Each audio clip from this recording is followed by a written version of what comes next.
Mr. Toastmaster and friends, good evening. Good evening. I just wish the voices in my head would keep quiet. I'm so burnt out, so tired. Have you said that ever to yourselves? Yes. Yes. I like to call the mind a time machine. Seriously, time machine. You could sit back, close your eyes, go back in time and relive an old memory. Or you could sit back, close your eyes, go forward in time and anticipate what the future holds for you. Sometimes you don't even need to close your eyes. Imagine a Sunday afternoon. You open a book, you read the introduction, finish chapter 1, you go to chapter 2, finish the first page of chapter 2, go to the next page, and in the middle of the page, you reach line number 25 and you stop getting your tracks. You just keep reading that same line over and over and over again. See a lot of times, right? I've experienced that too.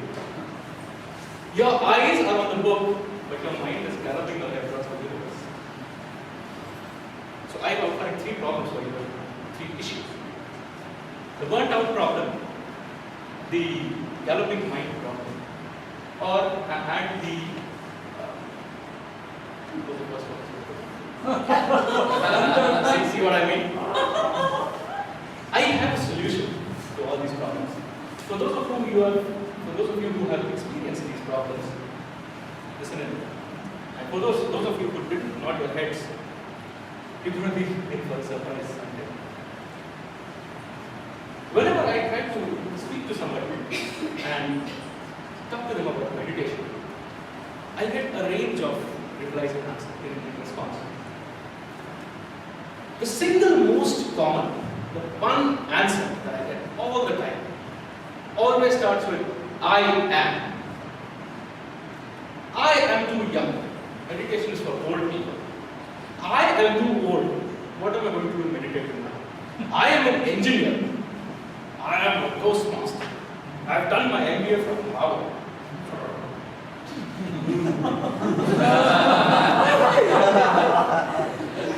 You see, meditation, a restless mind transcends these barriers. A restless mind affects a young person, it affects a Toastmaster, it affects a public servant, it affects all of us. A restless mind doesn't see these barriers. Imagine a coin.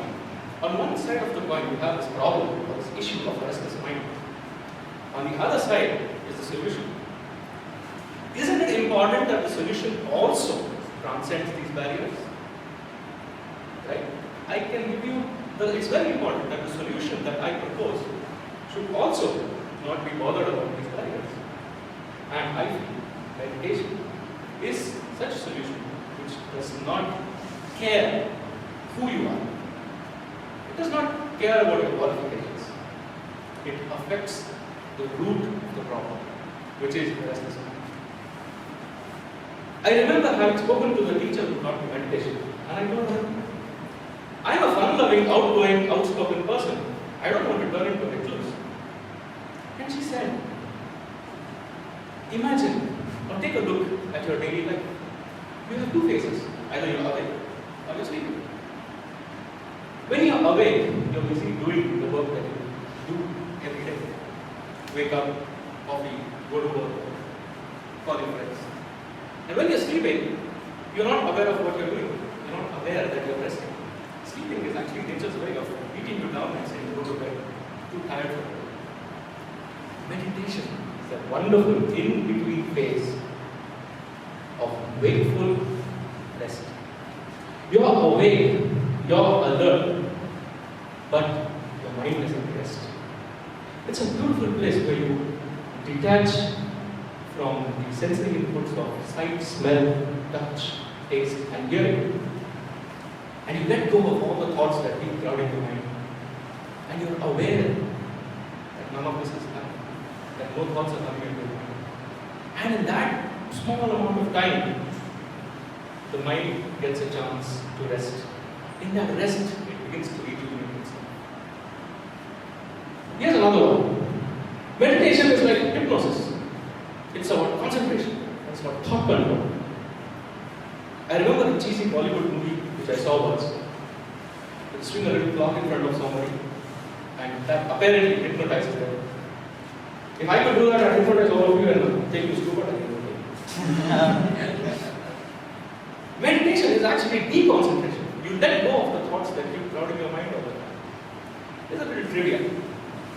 Did you know that you get 60,000 thoughts in a day? 60,000. I'm tempted to say, think about it, but then you'd all be like, oh man, he spoke about his thoughts on meditation, and today I have 60,001 thoughts. His Holiness Sri Sri Ravi Shankar says, imagine looking at the surface of the ocean. At the surface, you have the waves rising, falling, and crashing into each other. What happens when you dive down a few feet? There is no turbulence there. It's the same with meditation. You let go of your thoughts, and you go deep within yourself. And then you find a place where you find peace, joy, and happiness. I've been practicing meditation regularly since the past 5 years. And it has changed me. I've become a nicer person. People like me more. I would feel very nice if you would experience that too. We will meet after this session and I can guide you to the right resources. I look forward to a nicer, more likable you, Mr. Person.